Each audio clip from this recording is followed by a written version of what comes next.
Welcome back. You're watching the Power Breakfast Show. Now, it's all fun and games in December until you go to the ATM and you don't have any more money. Why? Because you spent it all.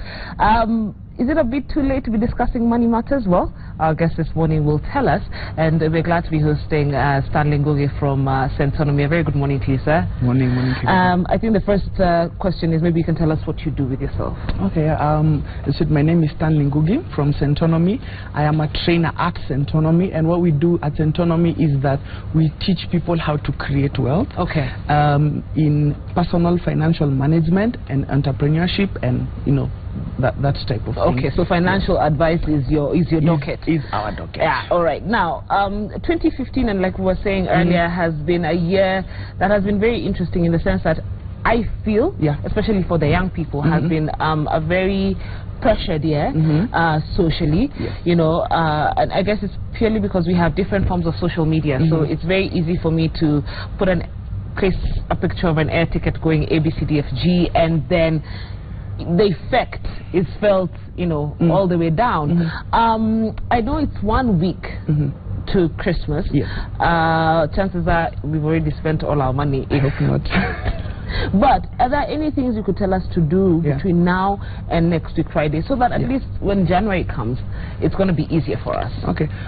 First of all, you've spoken about a very interesting point, just the social pressure element, and that means that we are feeling that, keeping up with the Joneses type of thing. If my friends are flying to Mombasa, I also want to fly. Whereas maybe I should have just taken the bus, that type of thing. So we need to really watch out on the social pressures, and we don't have to keep up with those Joneses. We always say at Centonomy, don't compare your chapter 1 to someone else's chapter 20. Run your race. In terms of things that we can do, and this we spoke about earlier, a lot of people, especially the salaried folk, are kind of getting paid this week, next week, a bit early. The first piece of advice I'm going to give is pay off your January bills now, which means like your rent should be paid now. If you do shopping, that monthly shopping, do it now, and add a bit more because it's going to be 45 days instead of 30. School fees, definitely start paying now. I'd also advise the parents who have kids coming in, going to school next year, start thinking about buying the books and the uniform now, because when you come to January, also, obviously the prices are gonna go up. So take advantage of this just early. And what happens is that you set aside this money beforehand, such that it's also going to limit how much you can spend over Christmas. Christmas time is a happy time, and we see a lot of different stores, different shops coming up with fantastic sales, and maybe I think I might just want to get a TV. I might just want to get a new DVD player. I mean, I've worked so hard the whole year. Why not? What's your take on that? Well, Centonomy isn't about living a stingy life. It's actually about living a full life, But at the same time, making it very sustainable. Okay, so we do want the TV and we do want the DVDs, and I'm really looking forward to getting a PlayStation, I hope. Santa Claus. But it's about making it sustainable. Okay, and that means that, for example, all these sales that are going on, if you hadn't planned for it, then it doesn't make sense to buy it at this time. For example, if I'm walking around town and I see a really nice jacket and it's on sale, 50% off, but I hadn't planned on buying it, then it doesn't make financial sense for me. But if I had planned all along to treat myself and buy a TV or a PlayStation or whatever, and I find that it's on sale, fantastic, definitely go for it. So another thing that maybe I'm going to touch on is the temptation to borrow, to borrow to get the TV, or and what we advise is that we should really try and cut down on borrowing or debt for consumer purposes, because it doesn't really build you financially. But Stanley, I get what you're saying, but then there is also the issue of I have, let's say, wanted to move out of my place, and I've moved out, and I've been able to acquire, now they're asking for 2 months deposit plus rent. I've been able to acquire that, but then I try and tell me then I should move into an empty house, and how long will it take me then again to build the capital to be able to buy the things that I need? Isn't it easier than just to go get a loan, furnish the house, move on, and then pay it off slowly? Easier, yes. Financially, it may be tricky, okay? And Kirigo, you know that you have to start from somewhere. I'm sure you didn't start on that chair. You must have started as maybe an intern somewhere a long time ago, and you've built it over time. And that's what we advise. Let's you know, it's the instant gratification that is a challenge. I want it now. I want it immediately. I want the big screen now. But we know that in life, in terms of building it sustainably, there must be a process of growth where, for example, you start with like a small, maybe a small TV, and then next year you get a bigger one, you upgrade. Because what's happening is that guys are going straight to the flashy lifestyle, and then it really has a major impact, because what we are looking at is making your 2016 better by putting that money towards investment. And that's the challenge. We want you to have a wonderful life, but that will have to come from investments as opposed to consumer needs, buying of consumer needs. A lot of people either have or will receive the 13th salary, one that is usually highly anticipated. But how would you advise someone who comes, because it's a full salary, tax-free? How would you advise someone who's expecting or has just received their 13th salary with their money?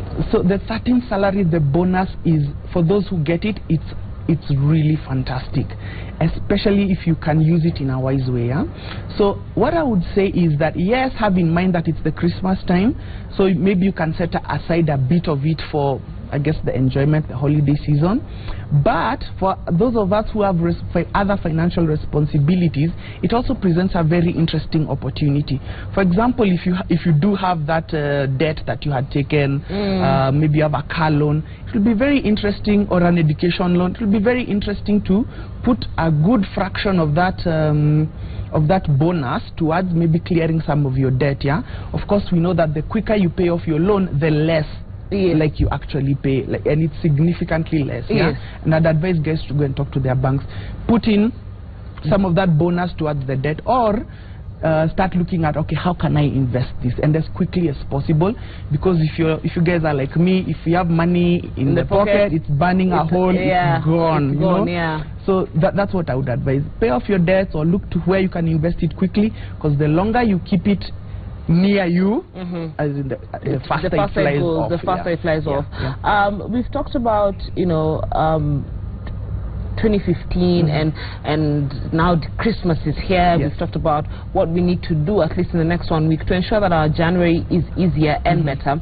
I just want to talk about the trends when it came to money markets this year. And we saw a lot of interest. Land is still a very big thing in this country, and that's what everyone is buying. But I'm just wondering, in 2016, if I wanted to diversify and change my thinking, what are the options I have? And have in mind that I am, a young lady, maybe my first job, not married, not making millions, but I could work out a plan. And so what is what's my other plan? Okay, first of all, I like that you've recognized that not everyone will be able to go and buy a big chunk of land. It's not possible. Neither are we all going to be able to get mortgages or buy a house. Exactly.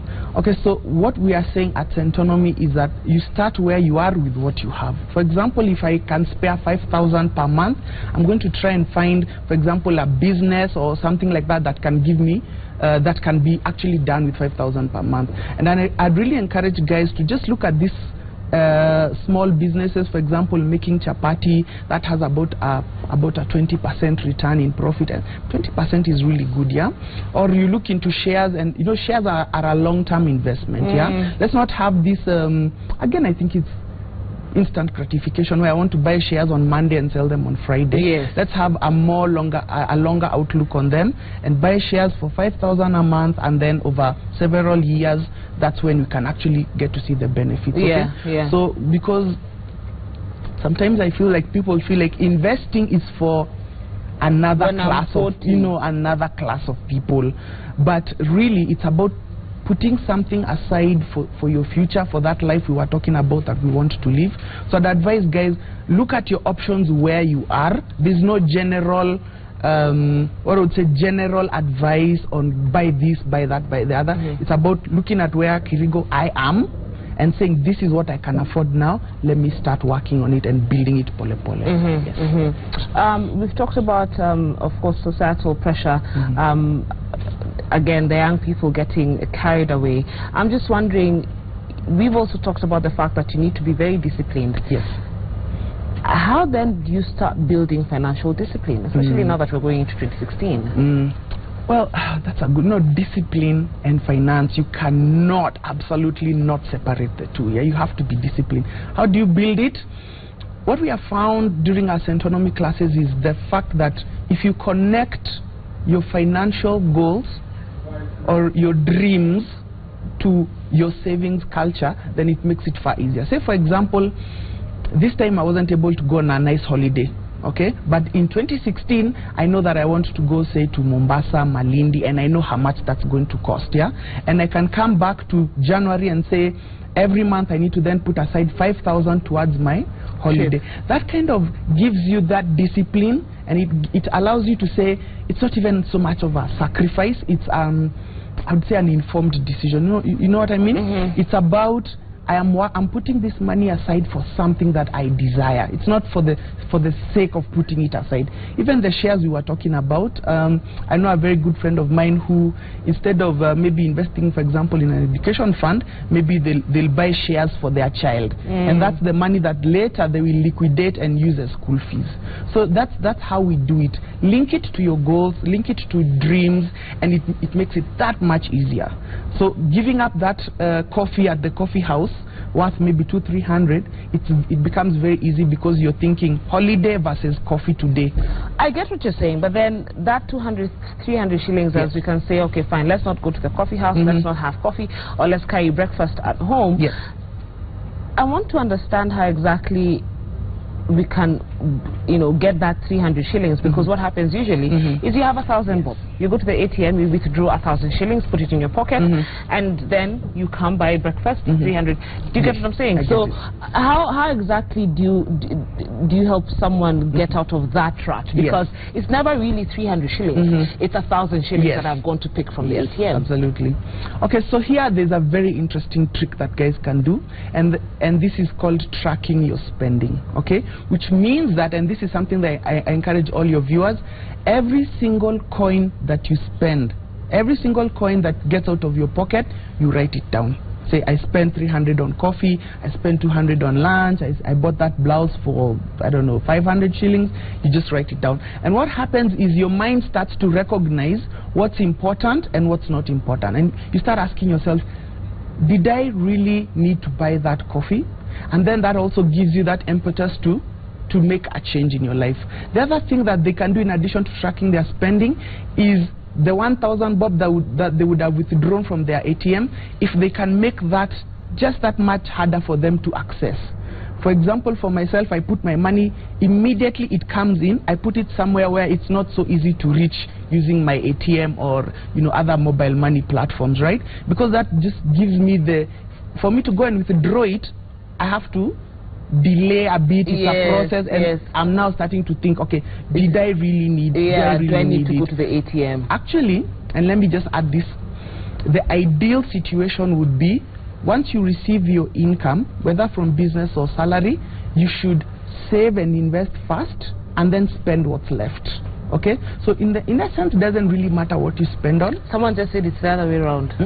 Someone just told it's the other way around. No, you should first spend, then save. No, what happens when you save and then invest is that, save and then invest, then save. No, save, then spend what's left. Save, then spend. Yeah, sorry. It's that, you see, your life will get accustomed to whatever money is left over. Okay, so when you are earning maybe 50,000 a month, your life was going on fine, and when you are earning 100,000, it was also going on fine. The challenge is of spending and then saving what's left is it becomes very difficult to have a significant saving because you've prioritized money going out to build other things and not yourself. So it takes it's the discipline you're talking about. Yes. Save first, spend what's left, and you'll find that you'll grow significantly. Okay, so save fast. Again, discipline is a very, very key, factor when it comes to money matters. But quickly, tell us the importance of a budget, because we've talked about tracking of our money, which sounds so difficult. Let's also talk about budgeting, which is not an easy task. Yes. Budgeting. When you talk about budgeting, budgeting is a painful word. Even when you say it, I can tell. I can tell on your face it's not a happy thing. You're like, oh my God, my spending is going to be restricted. What am I going to do? Because I have to note down everything. Yeah. Okay. So I want you guys to start looking at it. It's not a budget per se.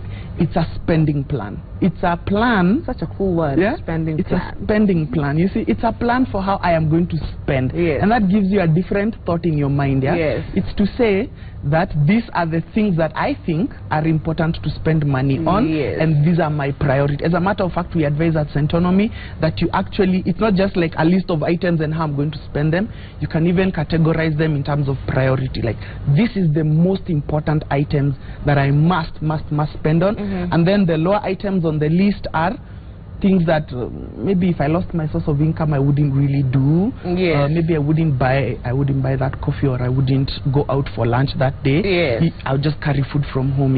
So budgeting, look at it as a spending plan, because just like you know what happens when you don't have a plan on a Friday afternoon. Like today, my wife was telling me it's closing day. It's closing. It's closing day here for our breakfast. It's closing day. It's closing day. If you have no plan for this evening, guess what's going to happen? Someone's going to make a plan for you. And it's the same thing with your money. If you don't plan, if you don't have a plan for your money, someone is going to come and make a plan for it. Wow. Someone is going to make a plan for it. All right, Stanley, thank you so much for coming. And before I let you go, the Centonomy, the open day is coming up in January. January 16th. It's January 16th. It's going to be at All Saints Cathedral. Fantastic speakers lined up. We want people to grow their wealth. We believe that everyone has the ability to grow their wealth. So join us on January 16th from 10 to 12 and listen to people who have taken that journey ahead of you, and they'll give you tips on what can I do to make sure how to survive the classes. I hear that the hardest classes one can ever do. And the interesting thing is that they're absolutely voluntary, but guys, actually it's 11 weeks, but it's so, speaking as a person who's gone through the classes myself, so powerful. All right, so you can get more details. The Twitter handle is at Centonomy. You'll be able to get more information on that. But thank you so much for coming to give us some information or a reality check. We have one more week before Christmas. A lot of festivities going on. But like you said, if you do not plan your money, something will plan it for you. So you need to be very, very careful. Hopefully you will remember these words in the next few weeks and coming into the new year. Stanley, thank you so much once again for coming. Have a lovely day. You're watching the Power Breakfast. We have a lot lined up for you, because I know we have our band from Tanzania. I've seen Mbuvi in studio. I know Susanna Ovio is going to be coming in a few, so you don't want to go too far. For now, let me hand you over to the beautiful people from Dar es Salaam Modern Tarab. Enjoy.